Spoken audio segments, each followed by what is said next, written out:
Hi, Zach Reiser here, and welcome back to another Effects Pedals Tips and Tricks video. Today, rather than discussing a particular effect, I'm going to branch out and discuss effects pedal usage in general for bass players.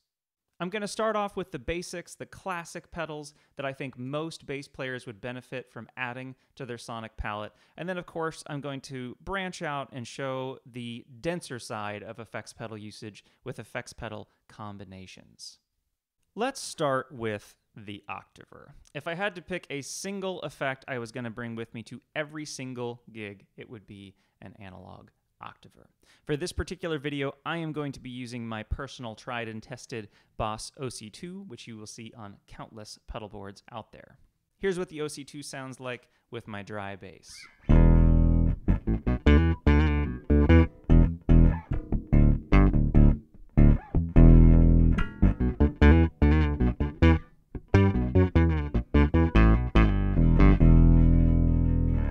Another octaver example here, I've switched to my bridge pickup on my dingwall, which is relatively thin, a lot of upper mids.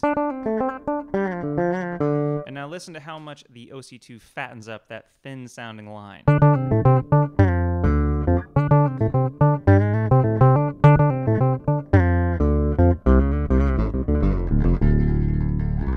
For me, after an octaver, the next thing I need is some kind of dirt. Now, this is not something everybody needs, and dirt is also going to be super specific depending on what kind of music you generally like to play. It can be anything from a subtle tone coloring option to full-on distortion or just slam you in your face fuzz. Starting on the lighter gain side of things, this is kind of a tube emulation on my Source Audio Aftershock. Without it, my dry bass sounds like this.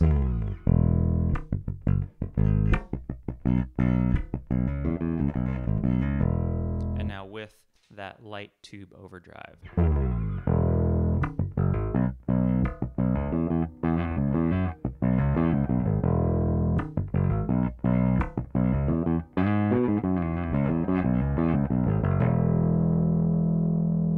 Another tube overdrive setting here, but this is a little bit higher gain, so this is getting more into a real overdrive territory here.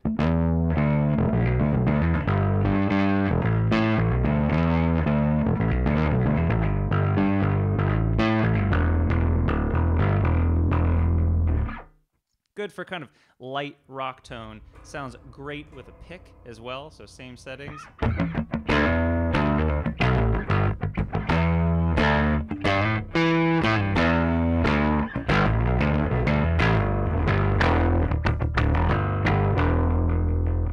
I personally use this setting as more of a soloing tone, so here's a little bit of that same tube overdrive from the Source Audio Aftershock with a little bit of delay as well from my Moog MF-104.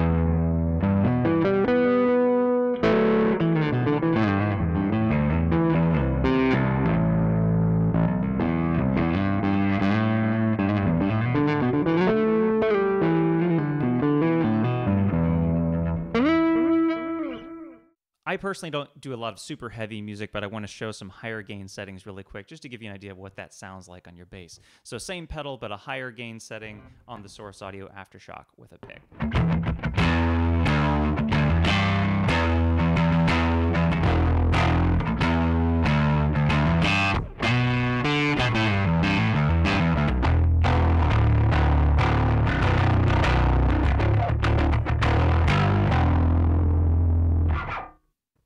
Moving on from octavers and dirt, for me, the next most important thing would be modulations. Modulations, the most important ones for bass, in my opinion, being chorus, flanger, and phaser. So this is a multi-chorus algorithm on the Strymon Mobius. Without it, here's what my bass sounds like. Very pretty harmonic chords, but now listen to the movement you get when you add this multi-chorus.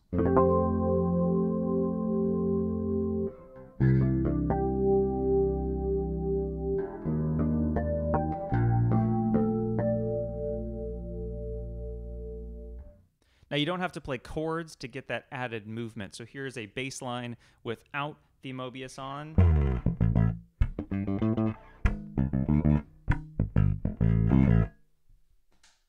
Same bass line with the chorus.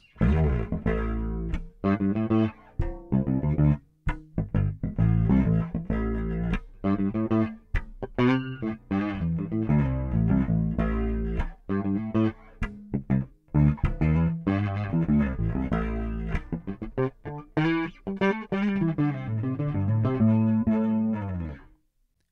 on from the wet world of chorus, let's get into the kind of swooshy jet engine world of flangers. So here is some flanging from my Strymon Mobius.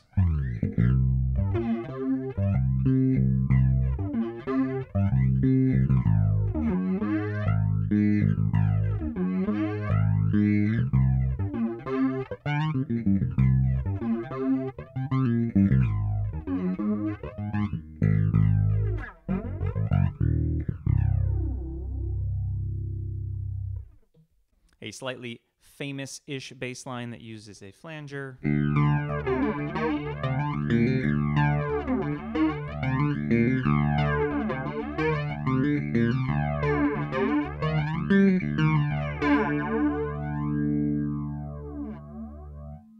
Let's move into the funky, swooshy side of things with some phasing.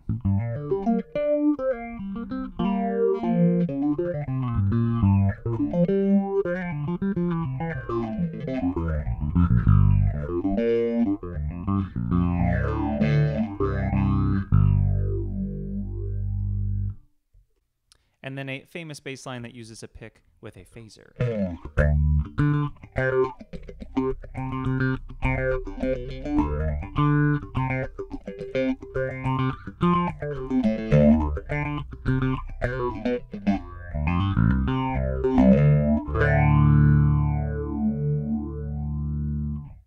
All right, next up is one of my personal favorite effects that you can possibly use on a bass. It is not something that everyone is going to get a ton of use out of, though, and that is the wide, wonderful, quacky world of filters. So starting with the classic envelope side of things, this is where my dynamics are controlling how much the filter opens up, and you get this classic sound.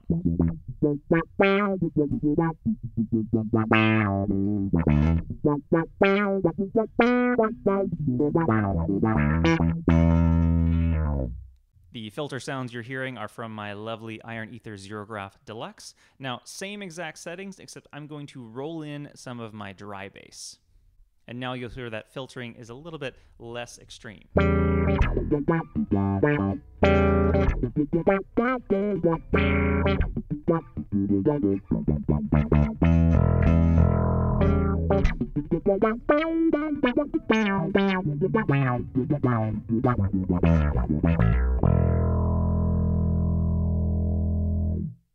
So another classic use of a filter is instead of using an envelope to control the filter, I'm going to use an expression pedal, and I get into kind of that wah pedal territory here.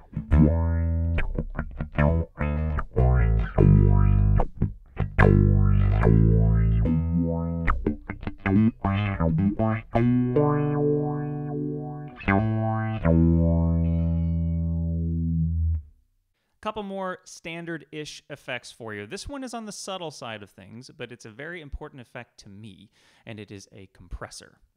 So let's hear how this compressor adds just a little bit of punch to my pick attack. So without the compressor,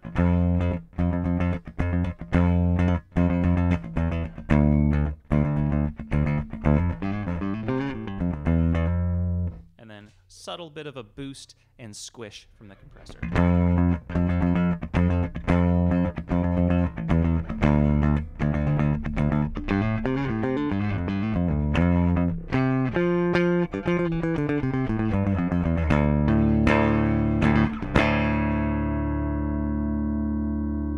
Also notice the amount of sustain I get from the compressor. If I turn it off, this is how quiet my bass actually is.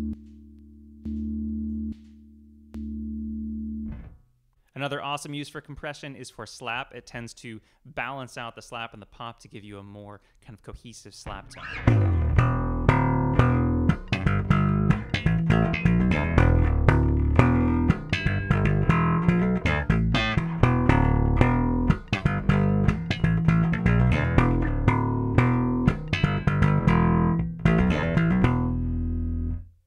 And then one more use for this kind of extreme compression is for that line leveling effect for harmonics. It tends to just make all of the harmonics pop out a little bit nicer, especially on a passive bass like mine without the compressor. With the compressor.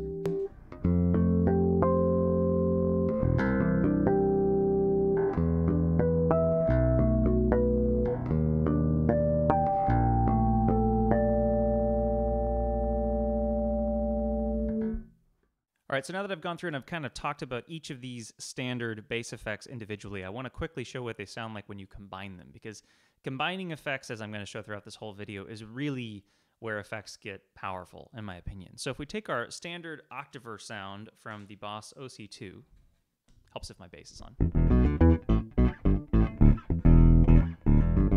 we can fatten this up even more if we add a little bit of compression from my Cali 76.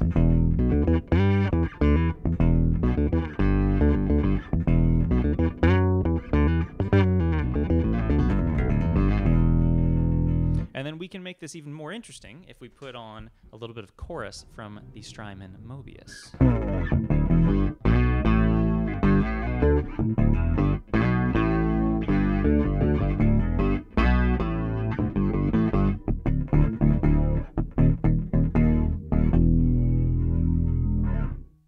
And then another very powerful, simple effects combination is that octaver running into some overdrive on my Source Audio Aftershock. Super, super grungy and thick.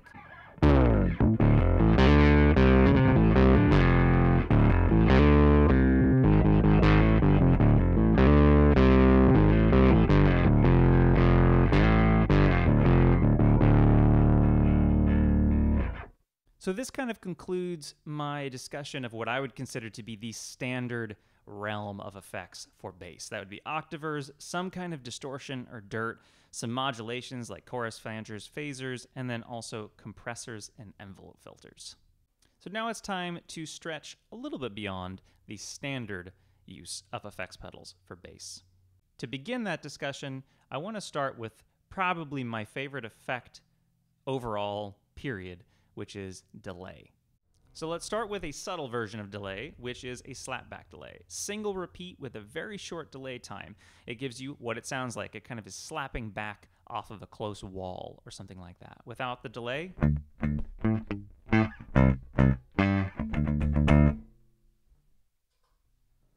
with the delay.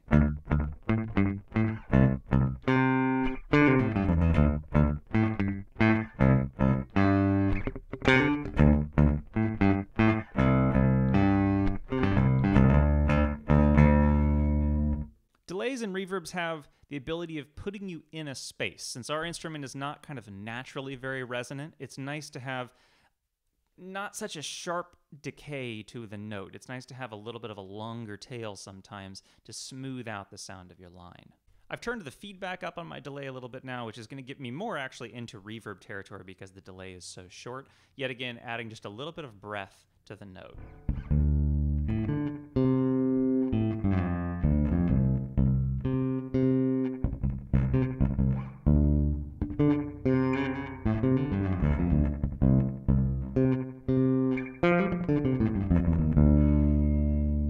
And then finally moving into the real delay range. This is going to be, honestly, it's going to get in the way of your bass lines. You can't just throw a delay pedal on in the middle of a tune, but you can write very inspiring rhythmic lines based off of the delay. So I'm kind of playing the delay pedal here. So now I can use that delay as kind of a secondary bass player in my line.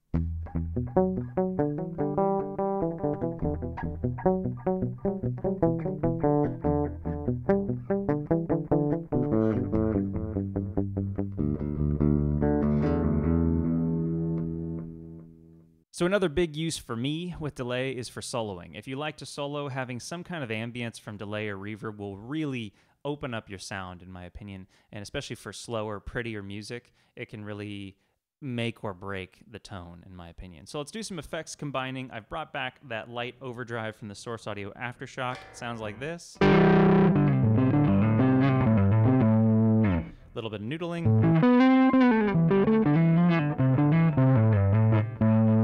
Similar kind of lines now, but with that nice subtle delay from the Moog MF-104.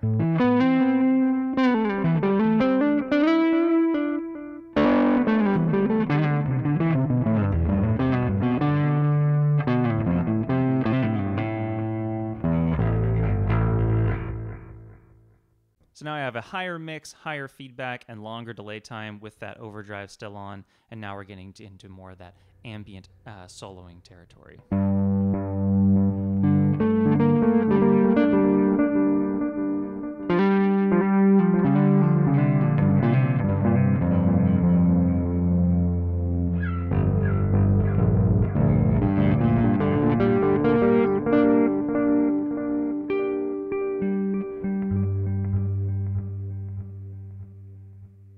So delay is not going to be for everybody. It's going to muddy up your bass lines, but when it comes to soloing, having some rhythmic creative possibilities, it can be a very cool effect to add to your arsenal. One more slightly unique effect before we really get into effects pedal combinations, which is what I really want to end this video with, is some kind of harmonizer or pitch shifter. So here's my dry bass. And then I've added a fifth up on the Electro-Harmonix Hog 2.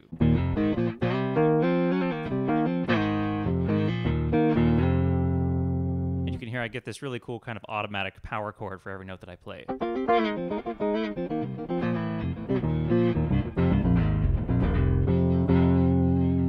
Instead of a fifth, here is what an octave would sound like up, not down like a traditional octaver.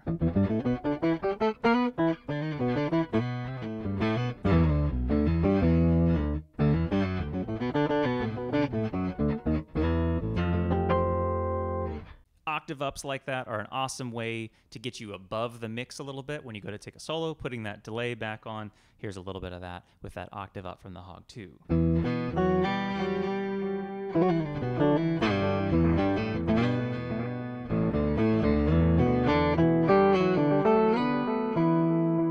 Also, a lot of harmonizers allow you to take the signal up an octave even higher than that, which the Hog 2 does, or something like the Digitech Whammy. And now I'm basically into guitar player range.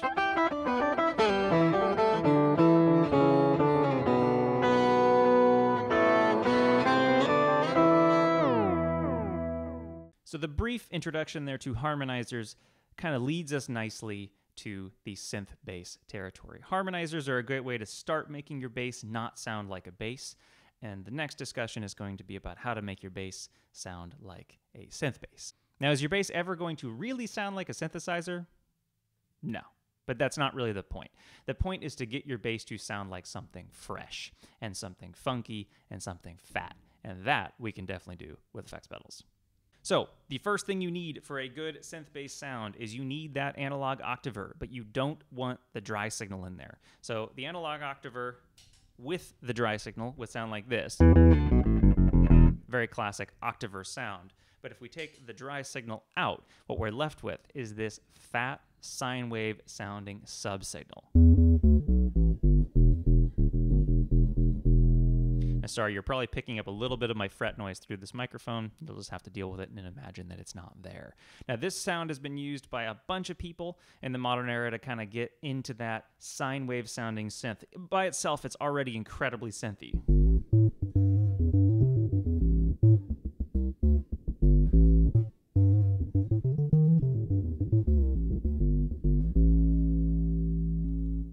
Next up, if you want to go from a sine wave-ish sounding sub to something more square wave or even sawtooth-like in some cases, you have to add some kind of dirt. So let's add a little bit of overdrive on top of the OC2, and now I get into this territory.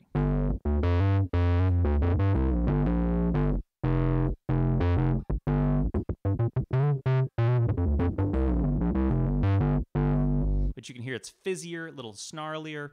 And now if you want to add some movement, yet again, all we got to do is add some kind of modulation on top of that.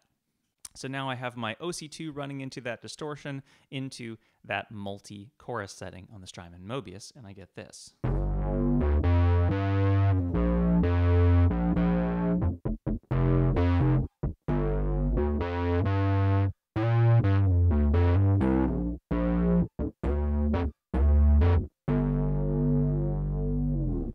Taking the Mobius off for a second, I've now got the OC2 running into a much higher gain distortion. This is that Titan 2 fuzz pedal, and this really gets you into more of that kind of square wave oscillator sound.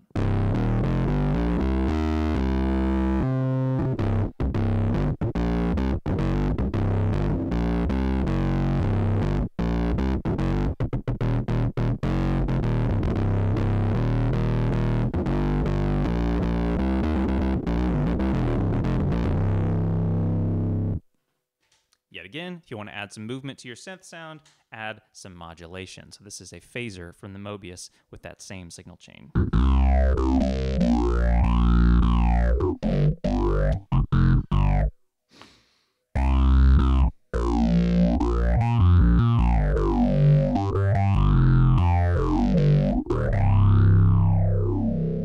One more synthy bass effects combo here. This is OC2 into the Titan 2, and now I'm running it into that filter on the Iron Ether Xerograph Deluxe, and this is where you're going to get that classic filter sweep sound on your synth tone.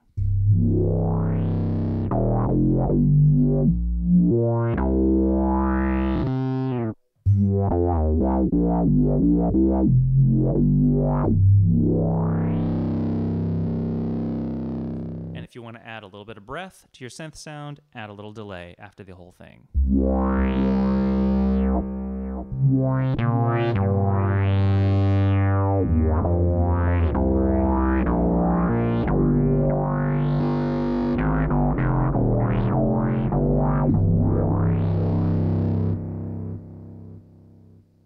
Admittedly, pretty far into the weeds for standard bass players' use for effects, but why not? Let's go a little farther. So we've shown the synth bass side of things you can get from effects pedals.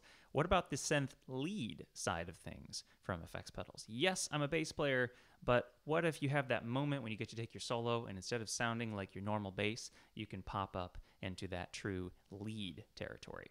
So now I'm using my Electro-Harmonix Hog 2 to give me a kind of high-pitched sine wave compared to the bassy sine wave of the OC2, and I'm running that into that Moog delay for a little bit of ambience.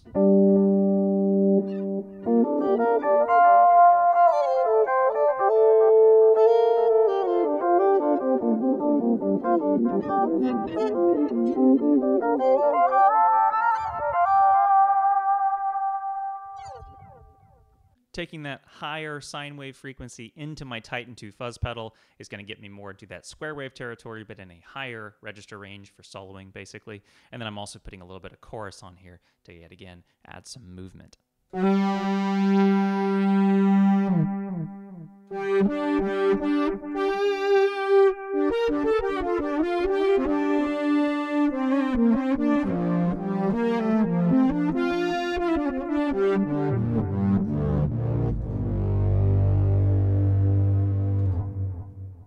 One other area I want to discuss for effects pedals here, this is yet again getting way outside of traditional bass territory. This is using effects pedals to create kind of sonic beds. I use this for intros of songs. I use it when I'm doing live looping and I want to put down kind of a synth pad vibe here. But also I want to show what huge sounds can do to very simple melodic ideas. So here is a simple 4-note melody without the huge reverb. Super bland, not really much to take note of. You put on this huge reverb though, and all of a sudden you're into movie score territory.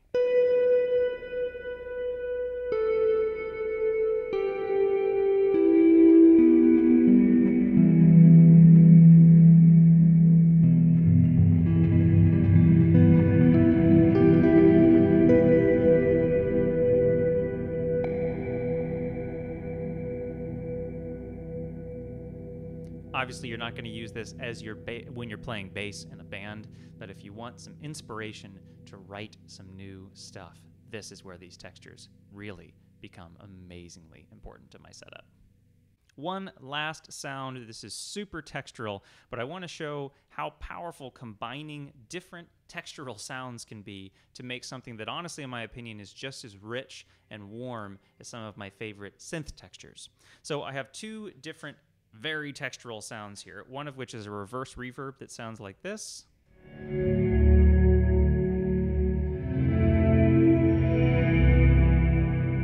Absolutely gorgeous sound. And then I have a crystal setting for my other H9, which sounds like this.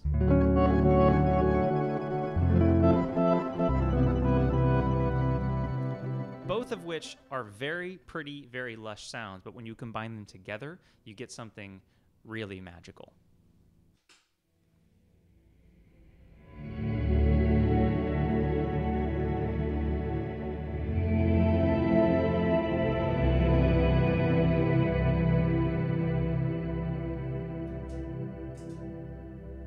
And then if you want to add one extra layer, I have a filter after the crystal sound, so I'm kind of sweeping through the frequency range on those crystals.